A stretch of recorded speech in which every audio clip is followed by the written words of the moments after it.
Hey guys, welcome back to our channel TechTube. Today in this video I'm going to be showing you guys how you can set Telegram notification sound. So I'm going to be teaching you a very easy step regarding this one.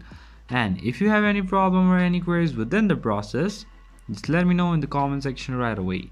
Now without any further delay, let's just get started. So firstly, what you need to do is you need to go to your three lines option, and from here just go to your settings. Once you are in the setting, just scroll up and down and go to notification and sounds. And from here, you'll be having a ringtone option. You can go over here and just go to media storage or notification sound. And now you can choose it from here. So you can choose any one from your sounds, or you can also choose your music on the storage. So that's pretty much, guys, that's how you do it. I hope this video is helpful for you guys. So thank you for watching our video, guys. If you like our video, please leave a like and do not forget to subscribe our channel and also hit the bell icon so you never miss an update from us.